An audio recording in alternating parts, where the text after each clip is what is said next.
सभी साथियों को जय भीम। साथियों, आपका अभय न्यूज चैनल में अभिनंदन है। भारत की राजसत्ता की लड़ाई लड़ने वाली पार्टियों को सामाजिक और आर्थिक न्याय की लड़ाई लड़नी चाहिए, पर वे लड़ रही हैं धर्म की लड़ाई। हाँ साथियों, आज का चर्चा का विषय है जो राजसत्ता के लिए, जो पॉलिटिकल पावर के लिए जितनी भी पार्टियां भारत की हैं, उनको लड़नी चाहिए थी भारत के जनता के अधिकारों की लड़ाई, जनता के हित की लड़ाई। लेकिन वो तो लड़ रही है धर्म की लड़ाई, पंडों के लिए लड़ाई, अंधकार के लिए लड़ाई, अविश्वास के लिए लड़ाई, भारत को तोड़ने की लड़ाई लड़ रही है। बाबा साहब अम्बेडकर जब भारत का संविधान दे रहे थे तो उन्होंने 26 नवंबर को ये बात संविधान सभा में कही, we are entering into era of contradictions. हम अंतर विरोधों के भारत में प्रवेश करने जा रहे हैं, जहां एक तरफ राजनीतिक समानता होगी, one value one man one value one vote, जहां एक व्यक्ति के बराबर उसका राजनीतिक अधिकार, वन मैन वन वैल्यू और वन वोट, ये तीन बातें कही।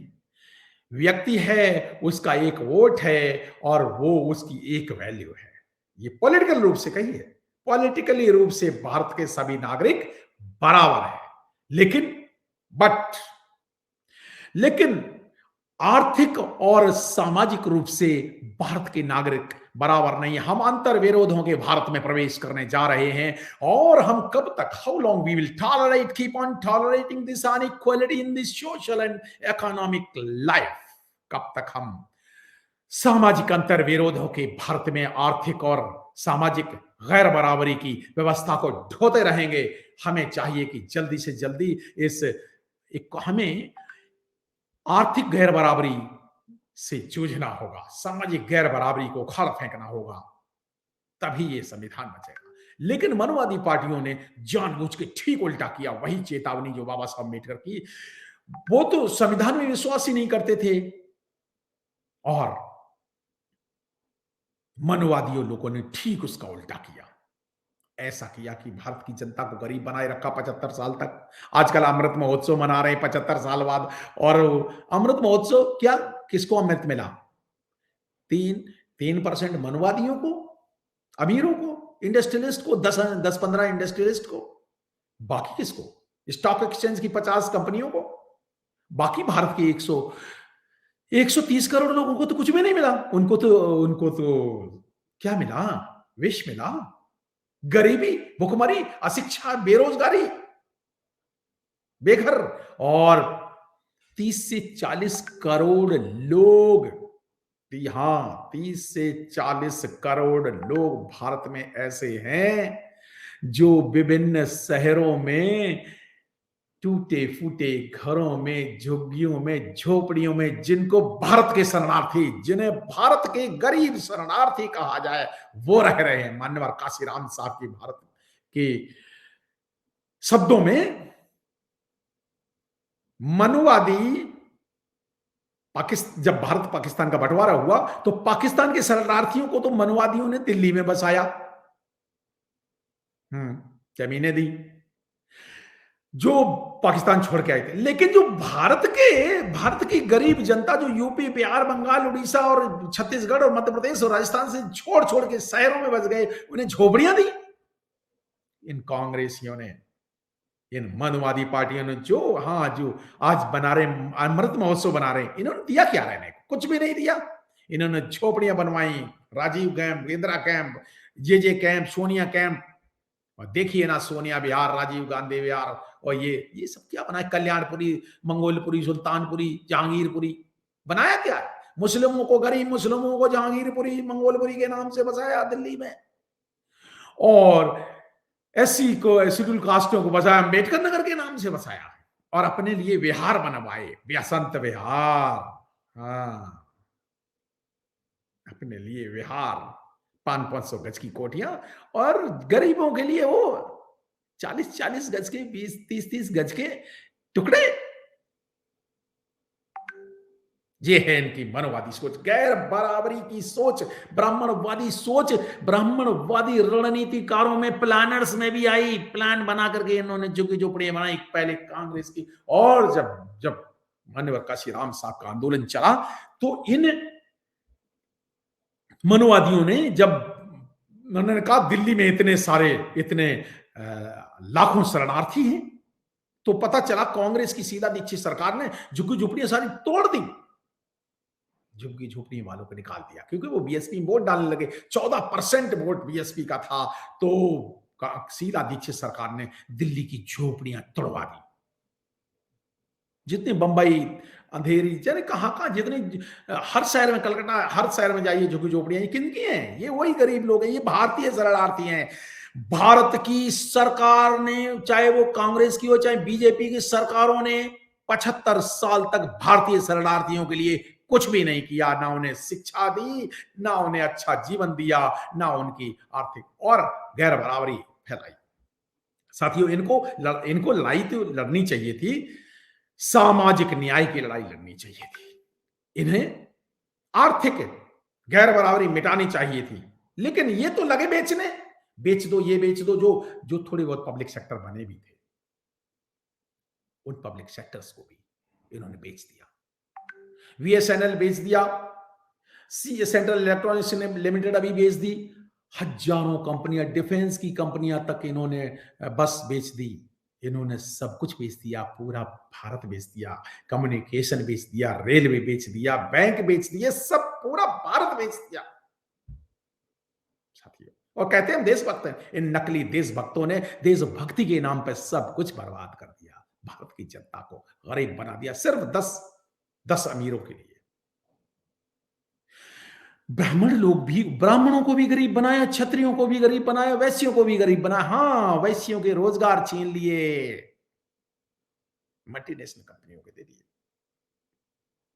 और अब तो सरकारी डिपार्टमेंट बेच दे जा रहे हैं। तो लड़नी चाहिए थी लड़ाई इनको सामाजिक न्याय की, आर्थिक न्याय की, और ये क्या कर रहे हैं? हिंदू मुस्लिम, सर्जिकल स्ट्राइक, गाय गोबर, गाय गोबर का मुद्दा उठा रहे हैं। कभी लाल टोपी का मुद्दा उठाते, कभी उपयोगी और अनुपयोगी की बात करते, कभी हिंदू मुस्लिम की बात करते। अरे 4 चीजें, 4 शब्द निकाल दो तो इनका पता चला सारा एजेंडा ही गायब हो जाए। इनको जाति जनगणना करानी चाहिए थी। भाई मंडल कमीशन आया तो मंडल कमीशन को ओबीसी को आरक्षण दिया गया, तो लेकिन उनको आइडेंटिफाई कैसे किया जाए? इन्होंने जनगणना नहीं कराई। बड़ी हैरानी की बात है कि 1931 के बाद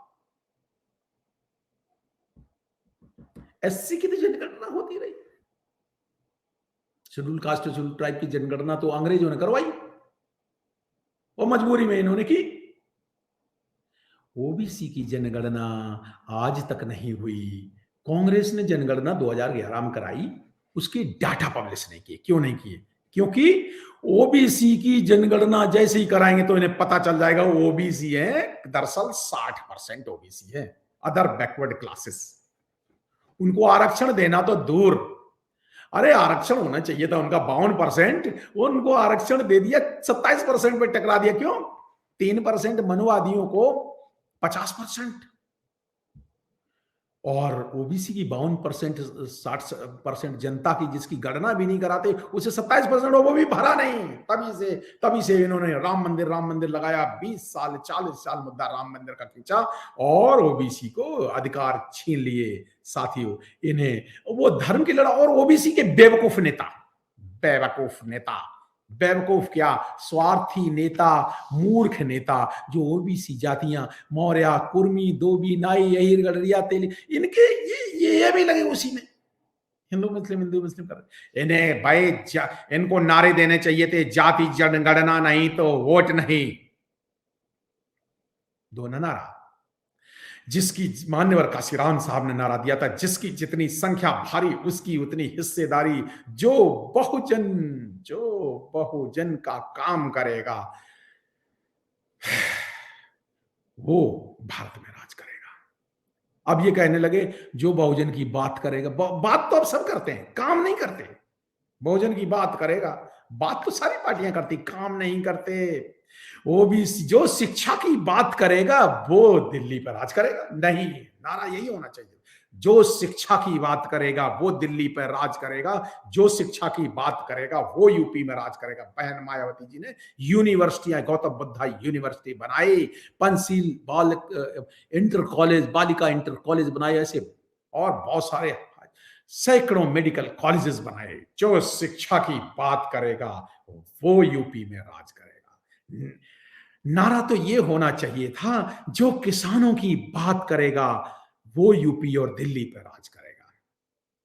ये मंदिर वहीं बनाएंगे। अरे मंदिर बना करके अंधकार में ढकेलोगे, क्या करना? मंदिर से रोजगार मिलेगा, मिल गया चार पुजारियों को। और फिर मंदिर भी बनाए, उसका मंदिर ट्रस्ट में ओबीसी का एक भी रिप्रेजेंटेटिव नहीं, सारा मनवादी।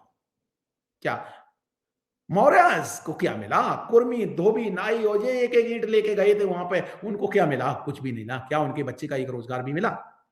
साथियों, न्याय की लड़ाई करने जो लड़ने चाहिए थी भारत की सारी मनवादी पार्टी, कोई कोई पार्टी कोई भी हो, चाहे कम्युनिस्ट हो, उन्होंने गरीब बना रखा बंगाल में। टीएमसी हो, चाहे आप पार्टी हो, उन्होंने झाड़ू की वोट लेकर और गरीबों को, इन बेचारे वाल्मीकियों के वोट ले लिए। एक वाल्मीकि को नौकरी नहीं दी आप पार्टी ने दिल्ली में, एक को। झाड़ू का निशान ले लिया, वोट ले लिए। आज यूपी में टहल रहे हैं, पंजाब में टहल रहे हैं, हमें वहां भी बनाओ। अरे ये बताओ कि एससी एसटी कंपोनेंट का फंड का पैसा आप पार्टी पूरी खा गई, पूरा हड़प गई पैसा। वाल्मीकि जातियों की वोट लेकर के, और वाल्मीकियों को नौकरी नहीं दी। इन्होंने डॉक्टर और जो नर्सें और उनको बेचारे जो सफाई कर्मचारी, उनको तनख्वाह नहीं दी आप पार्टी ने और बीजेपी ने, दोनों मनवादी पार्टी ने मिलकर के। तो इन्हें लड़ाई लड़नी चाहिए थी, सामाजिक और आर्थिक न्याय की लड़ाई लड़नी चाहिए थी, पर वे लड़ रही हैं धर्म के नाम पे, धर्म का धंधा चला रहे हैं। धर्म के धंधे बाजू पार्टियों ने भारत की जनता को मूर्ख बना के वोट लौटे। तो भारत की जनता को चाहिए कि वो अपनी लड़ाई खुद लड़े, वोट तो उनका है, लड़िए ना। जागो जागो भारत के बहुजनों, जागो उत्तर प्रदेश की जनता, जागो। ये मनवादी पार्टियां वोट लेने आ रही हैं, लूटने आ रही हैं। इस बार इनको इतना तगड़ा तमाचा लगाओ वोट का कि जिंदगी भर के लिए याद रखें बहुजनों को। हाँ, बहुजनों की सरकार बनने वाली है। आओ चलो सरकार बनाए, हाथी पर हम बटन दबाएं। जय भीम, जय भारत।